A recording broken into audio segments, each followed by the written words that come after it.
Perang dagang antara Amerika Serikat dan China kian memanas.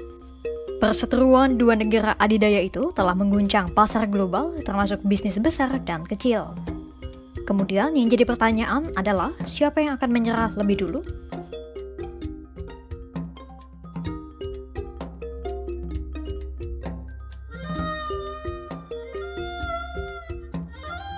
China telah menerapkan tarif impor balasan terhadap Amerika Serikat sebesar 125%.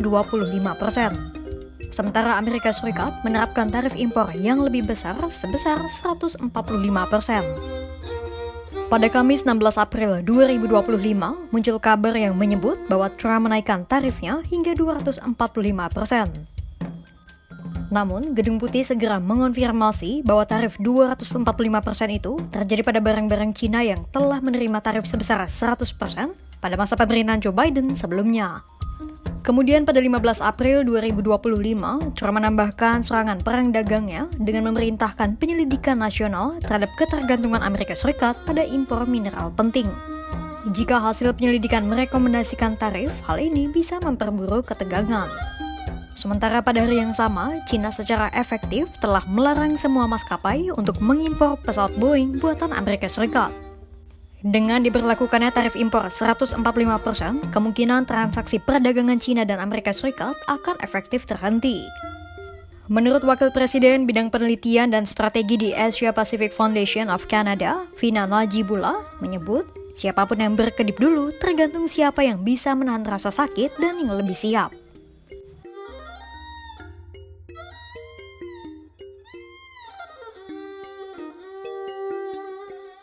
Gedung Putih menyebut bola kini ada di tangan China.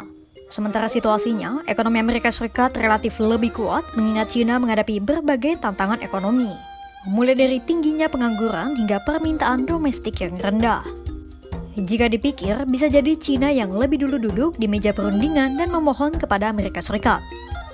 Meski demikian, peneliti senior Global China Hub di Atlantic Council, Dexter Tiff Roberts menduga Donald Trump salah perhitungan.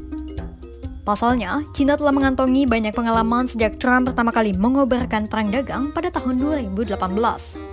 Ditambah, China juga telah memainkan sejumlah kartunya, salah satunya dengan mendiversifikasi pasar mereka untuk mengurangi ketergantungan pada Amerika Serikat.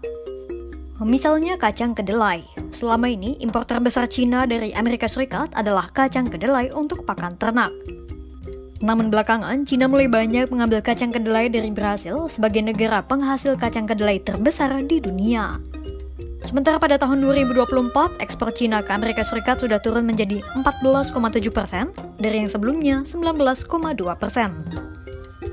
China harus tetap mempertahankan ekspornya karena dari sinilah tulang punggung ekonomi China usai dilanda badai krisis ekonomi selama beberapa tahun belakangan. Selain itu, ada alasan lain mengapa China kemungkinan tak menjadi pihak pertama yang duduk di meja perundingan.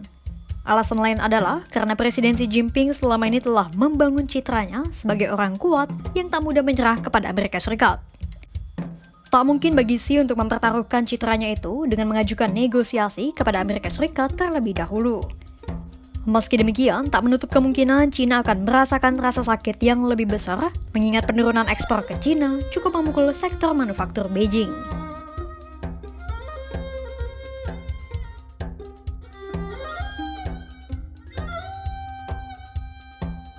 Ketika analis menduga China tak bertekuk lutut terlebih dahulu, analis lain memperkirakan Amerika Serikat akan menjadi pihak yang berkedip lebih dulu. Analisis itu disampaikan oleh Profesor Perdagangan dan Diplomasi di Middlebury of International Studies Monterey, Robert Rogowski. Menurut Robert, Trump memiliki obsesi yang salah kaprah terhadap tarif impor. Robert menilai langkah Trump menerapkan kebijakan tarif itu didorong oleh kepentingan kelompok kelas kaya yang telah kehilangan sejumlah kekayaan mereka di saham dan obligasi. Di saat Trump meladeni kebutuhan kelompok burjua, Trump terancam kehilangan dukungan dari basis pendukungnya.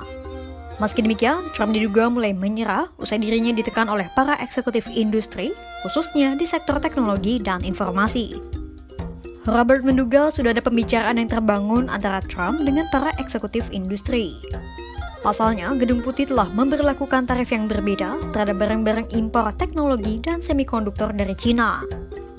Sementara itu, Trump juga telah mengisyaratkan bahwa ia mempertimbangkan pengecualian tarif otomotif sebesar 25%. Ketika Trump seolah mulai menyerah dan takut kehilangan dukungan dari para eksekutif industri, China hanya duduk santai sambil menonton. Ditambah, negara-negara kawan dan lawan saat ini mungkin tengah mempertimbangkan untuk mencari mitra lain karena menganggap Amerika Serikat sudah bukan lagi pasar yang bisa diandalkan. Tak hanya itu, di saat Trump seolah mengisolasi Amerika Serikat, Presiden Xi Jinping segera gerak cepat mengamankan mitranya di Asia Tenggara dan menebar pengaruhnya lebih luas. Akhir kata, tak ada yang benar-benar kalah lebih dulu karena baik China maupun Amerika Serikat akan sama-sama keluar dengan luka. Dalam jangka pendek, Amerika Serikat mungkin nampak lebih kuat dari China, terutama jika dilihat dari kekuatan ekonominya.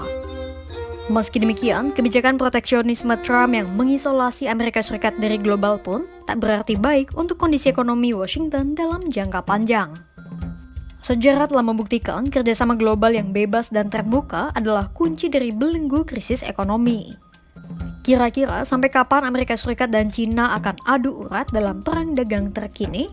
Simak terus perkembangannya hanya di kanal YouTube Kompas.com.